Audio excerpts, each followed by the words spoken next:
4월 7일 방송을 시작하겠습니다. 비트코인의 가격이 3,720만 원. 자, 거기서 왔다 갔다 하고 있죠? 강한 상승 이후에 지지부진한 흐름이 이어가고 있어요. 이 물량 소화하고 올라갑니다. XRP 가격도 665원. 자, 1번 상승이 강하게 나오고 물량 소화하고 다시 한번 거래량 동반되면서 상승. 그러면서 물량을 소화하고 있습니다. 이 물량 소화하고 상승 나올 확률이 무척 높다. 그 이유는 소송에 대한 방향성이 나오기 때문이죠. 2023년 4월, 5월, 6월 2분기 안에 결과물이 나와야 합니다. 그래야 악우가 맞다. 지난번 방송에서 언급을 드렸죠. 또한 이와 맞물려서 중요한 소식이 계속해서 전 세계적으로 언급되고 있습니다. 대한민국 국제 그리고 일부 미디어를 통해서 쏟아지고 있어요. 자, 이더리움의 가격 또한 250만 원 언저리. 얘는 이 박스권을 돌파했지만 살짝 다시 물량을 소화 중입니다. 며칠 남지가 않았죠. 샤펠라가 방향성이 곧 나오겠죠. 상승으로 나올 확률이 높으면 결국 알트의 시즌이 도래합니다. 알트 시즌과 함께 기본적으로 비트코인 가격과 함께 당분간은 가상자산의 가격이 시가총액이 늘어날 확률이 높습니다. 국제증권위원회에서 2분기 이내에 암호화폐 디지털 자산 규제에 협의한다. 연내 보고서 발표 예정이다. 중요한 소식이 나왔죠. 국제증권위원회에서 2분기 이내 4, 5, 6월 안에 암호화폐나 디지털 자산 규제에 대한 협의, 연내 보고서 발표 예정이다. 이게 SEC와 리플의 소송에 따로 놀고 있는 부분일까요? 곧 그 방향성이 나온다는 이야기이죠. 국제증권위원회가 전 세계 규제 당국에 암호화폐 거래소 감독 강화 촉구와 해외 암호화폐 사이트 폐쇄 권한을 가져야 한다고 주장하고 있는 가운데 위원회는 올 2분기 이내에 암호화폐 규제에 대한 협의를 통해서 보고서를 발표할 예정이다. 업계에 따르면 국제증권위원회가 2분기 이내에 암호화폐 및 디지털 자산 규제에 대한 협의를 시작, 연말에 관련 보고서를 발표할 계획이다. 국제증권위원회 이 같은 행동은 지난 2020년 소송에 대한 시간과 거의 맞물리죠. 2020년부터 이어져 왔다. 실제로 국제증권위원회는 규제기관이 암호화폐 자산거래 플랫폼을 규제할 때 고려해야 할 핵심 사항을 제시한 바 있다. 자, 이와 맞물려서 대한민국에서도 지금 보이시죠? STO로 새로운 기회 창출해야 국회에 모인 세계 블록체인 전문가, 한국형 토큰주권 STO 국회 세미나, 글로벌 STO 규제 현황과 제도 도입 방향에 대한 논의. 자, 그러면서 이안 테일러 영국 블록체인 협회 위원장, 자, 그리고 고 마스다 일본 STO 협회장, 자, 이 부분에 대해서 끊임없이 언급을 하고 있습니다. STO 시장은 향후 크게 성장할 것이다. 이와 맞물리는 법안이 나와야 되겠죠. 마스다 협회장은 토큰 주권은 기존 미스푼, 와인, 아트 등 콘텐트 직접 재산권이 새로운 금융상품 재료가 된다. 기존에 보지 못했던 새로운 투자 문화 형식이 만들어질 거. 자, 이 시장이 폭발적으로 성장하는데 거기에 대한 규격이 나와야 되겠죠. 자, 금융이 STO 통해서 K 콘텐츠 권리 인정한다. 자, 아까 보셨던 그 연장선이고요. 자, 금융위원회가 토큰 증권 발행, 유통, STO를 전격 제도화하기로 하면서 국내 증권사들도 이에 발맞춰서 사업 준비 계획을 마친 것으로 나타났다. 금융위원회에서 전격 제도화하기로 하면서 증권사들도 준비 계획을 마쳤다. 자, 소송이 4, 5, 6. 그 시점 안에 방향성이 나와야 되겠죠. 그래야 다시 한번 언급을 드립니다. 톱니바퀴가 돌아가는 악어가 맞습니다. 소송에 대한 방향성이 나오면 어떻게 되겠죠? 자, 비트보이와 같은 인플루언서가 언급을 하고 있죠. XRP가 다음 불장에서 불런에서 1위를 차지할 주요 코인이 될 것이라고 말했습니다. 그동안에 엄청나게 눌려 있었죠. 그쵸? 올라갈 걸 의도적으로 눌러놨죠. 방향성이 나오게 되면 어떻게 다른 모습으로 보이게 될까요? 자, 가상자산의 중심, 심장이 되고 혈관을 만드는 그 심장에 있다는 부분. 은행도 나섰다. NH농협 토큰증권 컨소시엄 구축. NH농협은행이 토큰증권 생태계 구축을 위해 은행권, 조각투자기업과 협력해서 컨소시엄을 결성했다. 은행권을 주축으로 결성된 토큰증권 컨소시엄은 이번이 처음이다. 자, 은행권이 이제 국내에서도 들어옵니다. 일로. 해당 컨소시엄은 NH농업은행, SH수협은행, 전북은행 등 은행권과 국내 대표 조각 투자기업이 함께하는 부분이다. 자, 계속해서 이 안으로 들어온다. 즉, 소송에 대한 방향성이 나와야 됩니다. 그쵸? 자, 친 리플 변호사 제레미 호건이죠. SEC 패소하면 항소 안 할 것이다. 실익보다는 위험이 크다. 제레미 호건 변호사가 증권법 위반 소송과 관련해서 SEC는 리플의 패소에도 결코 항소하지 않을 것이다. 만약 항소 법원에서도 SEC가 패소할 경우 위험한 선례를 만들 수 있기 때문이다. 항소 법원의 판결은 구속력을 갖기 때문에 SEC 입장에서는 항소에서 얻을 수 있는 이점이 크지 않다. 하지만 리플 입장에선 패소하면 항소는 물론 대법원까지 갈 것. 자, 제 기준에서는 미디어에서 이런 이야기가 계속 언급되고 있어요. 허나 이미 큰 그림에서 방향성은 나와 있습니다. 소송으로 시간을 끄는 것 뿐이죠.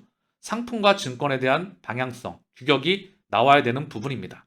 결국 미디어를 통해서 인플루언서를 통해서 혼란성을 가중되고 있지만 결국 명확성, 방향성이 나온다는 거죠. 중요한 거는요. 자, 인도 CBDC 사용자 목표 50만 명에서 100만 명으로 확대한다. 자, 이제 초기 시장이라는 걸 의미하고 있죠. 이 시기가 오고 있습니다.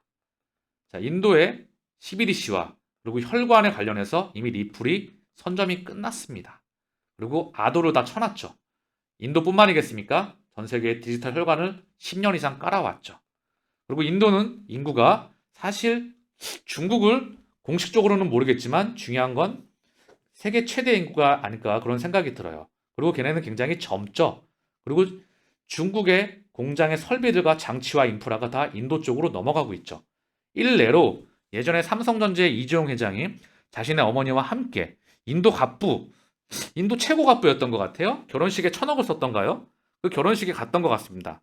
물론 이재용 회장뿐만 아니라 미국의 힐러리 국무장관도 갔던 것 같고요. 전 국무장관도. 왜 그들이 그쪽으로 갔었을까요? 다 이유가 있다는 거죠. 자본이 움직입니다. 그 부분을 캐치를 해야 돼요. 누가 움직이냐? 기득권이 에너지의 파동을 그쪽으로 보낸다는 거죠. 정리를 하면 인도는 CBDC에 대해서 도매용, 거액출주용과 소매용을 동시에 합니다. CBDC는 온라인과 오프라인 다 통용화가 돼야 되겠죠. 이미 리플의 시스템, XRP 사설 원장을 통해서 상호 운용성 그리고 금융 포용성 전 세계 CBDC는 하나로 연결됩니다. 이게 금융에 대한 원 시스템이에요. 이걸 10년 이상 깔아왔다. 가격은 600원이다. 자, 그러니 리또 속이죠. 그쵸? 얘네는 인프라가 이렇게 미친 듯이 확장하는데 ODL 볼륨이 미친 듯이 확장하는데 가격이 여기 있어. 그런데 4년, 5년을 고생시키고 몇 달 안에 게임이 끝나면 이 몇 달 안에 들어갈 수 있는 사람은 몇 프로가 될까요? 저는 여러분들이 이 안에 들어가시기를 간절히 바랍니다. 대선 출마 존 F 케네디 조카, CBDC는 금융 노예제로 가는 길이다. 자, 맞는 말이죠. 근데 제가 조금만 더 언급을 드리면은요. 1차, 2차, 3차, 4차. 4차는요. 기본적으로 통제 기술입니다. 5G, 사물인터넷, 빅데이터, 클라우드, 인공지능, 블록체인, 메타버스, 3D 프린터, 증강현실, 가상현실, 메타. 이게 대표적으로 4차 산업의 기술들이죠. 이 산업들이 연결되게 되면 그 세상이 펼쳐지겠죠. 거대 제조업 혁명이 끝나고 금융에도 CBDC가 입혀져서 금융에도 혁명이 불어닥치고 있죠. 결국 다음 세상은요. 지구가 통제가 되는 세상입니다. 그게 바로 인공지능과 블록체인의 두 개의 심장으로 해서 인프라가 메타버스와 우주로 확장해 나가는 부분이에요. 실물 경제와 가상 경제는 공존해 나가면서. 자, 글로벌 경기 침체 가능성에 금값이 사상 최고치 눈앞이다. 2031억 달러 안전자산의 수요가 몰렸다. 저는 이걸 보면서 또 이 생각이 드네요. 사상 최고치를 이제 겨우 눈앞에 두고 있나요? 가격을 한번 볼게요. 국제 금값의 시세인데요. 10년 동안 전고점을 돌파를 못했어요. 자, 부동산, 아파트, 대한민국에서도 아파트 가격이 어떻게 됐나요? 그쵸? 비트코인, 심지어 가상자산의 가격은 전고점이 어떻게 돼 있나요? 물론 알트는 이제 시작을 안 했죠. 그쵸? 얘는 이제 자금줄이 들어옵니다. 그 세상이 도래하기 때문에 진짜 그동안에는 기대감으로 올랐다면 진짜 세상이 도래한다. 자, 부동산뿐만 아니라 많은 자산의 가격들이 폭발적으로 올라왔죠. 심지어 주식과 부동산과 채권과 코인의 가격이 동시에 위험자산과 안전자산이 동시에 급등하는. 그런데 금값만 유독 전고점을 돌파를 못했어요. 왜 그럴까요? 이유가 있겠죠. 그러나 참고만 저는 한다. 이 시그널은 금값 사상 최고 눈앞이다. 마이클 로버그러츠가 디지털 금, 비트코인 상승 랠리 이어질 것. 비트코인뿐만 아니라 전체 가상자산의 상승 랠리가 저는 이어진다고 생각을 합니다. 그래야 아구가 맞죠. 그리고 그 시기를 우리는 준비하고 있습니다. 시나리오 1번, 그 시그널을 통해서 시나리오 1이 대비가 안 됐던 분들은 2번을 동시에 준비하시길 바랍니다. 미국 경기 후퇴 신호, 국채 장단기 금리 역전표 42년 만에 최대이다. 자, 미국의 경기 침체뿐만 아니라 경기 폭락은 사실 기정사실화예요. 세계 경제에. 자, 그래서 이게 저는 내년으로 보고 있다. 내년에 오기 전에 올해 미온적인 걸 넘어서 조금 더 강력한 반등이 이어지겠죠. 자, 증시의 IPO 물량이 지금 나오고 있고요. 그리고 코로나에 대한 부분이 끝나게 되면서 중국이 현재 리바이벌 되고 있죠. 리부팅이 되면서 전 세계 경제가 활성화가 됩니다. 우크라이나에 대한 봉합 이야기가 나오게 되겠죠. 더불어서 금리의 중단과 함께 지금 들어온 증시와 코인에 들어왔던 애들은 개인이 아니에요. 기관들입니다. 선수들입니다. 얘네가 털고 나가야죠. 그리고 손바뀜이 일어나면서 다시 한번 자금줄이 미친 듯이 들어올 겁니다. 다음번 통화 완화와 재정 정책에는요. 이미 한계치가 소용될 거예요. 그리고 새로운 혈관이 깔리겠죠? 그리고 이 자금들은 결국 주식, 채권, 부동산, 그리고 코인. 여기서 얘네가 다 같이 상승을 했다면 다음번 상승 시그널에서는 차이점을 보이겠죠. 그 자금줄의 혈관을 미리 만들어 놔야 됩니다. 그게 리플과 SEC의 소송이고요. 비트코인 현물 ETF입니다. 그래야 이쪽으로 에너지의 파동을 보내죠. 그렇기 때문에 아구가 맞다라고 언급을 드리는 겁니다. 3조 넘던 시총이 4천억 됐다. 잘 나가던 유니콘 기업 비명이다. 토스, 두나무 야놀자, 시총의 5분의 1 토막이다. 장외시장 살펴봤더니 올해 유니콘도 3분의 1 줄었다. 같이 한번 볼게요. 자, 두나무가 18조 7천억에서 3조 6,780억 원. 자, 그리고 빗썸도 3조 2천억에서 4천억. 야놀자도 11조, 약 12조에서 4조까지 쪼그라들어 있습니다. 저는 이걸 보면서 무슨 생각이 들었냐. 두나무를 장외에서 사고 싶다. 그러면 굉장히 가치가 쌓이죠? 제가 계속 언급을 드립니다. 자, 그럼 코인베이스를 한번 볼까요? 미국의 코인베이스. 이걸 봤더니 코인베이스가 보이죠? 61달러이다. 자, 최저 가격이 현재 31달러였었어요. 31달러, 현재 60달러. 고작 2배 올랐다. 비트코인과 유사한 흐름이죠. 그러면 얘를 볼게요. 13년을 한번 봐볼게요. 360달러에서 고작 60달러. 거의 비슷하죠? 그쵸? 왜 아크 인베스트먼트의 캐시우드가 코인베이스를 가격이 떨어질 때마다 모으는지. 그 이유는 뭐죠? 가상자산에 미칠 듯한 폭발적인 성장을 넘어서 메가 팽창합니다. 그러면 얘의 가격도 상승할 수밖에 없겠죠. 중요한 건 코인에 투자를 하고 있으니 굳이 투자하지 않으셔도 됩니다. 다만 투자하고 싶으면 제 개인적으로 주식과 코인을 동시에 공부하고 있기 때문에 이것 또한 메리트 있게 보인다는 거죠. 그럼 여기의 주인장은 누구죠? 똑같습니다. 뱅가드, 아크 인베스트먼트가 꾸준히 떨어질 때마다 매집을 하였다. 캐시우드는 통찰력이 굉장히 뛰어난 사람이에요. 그쵸? 블랙록도 여기 투자를 하고 있다. 자, 그래서 그 연장선에서 두나무도 바라보시길 바라겠습니다. 자, 얘도 확장을 할 수밖에 없어요. 이제 금융 시스템은 다 통합됩니다.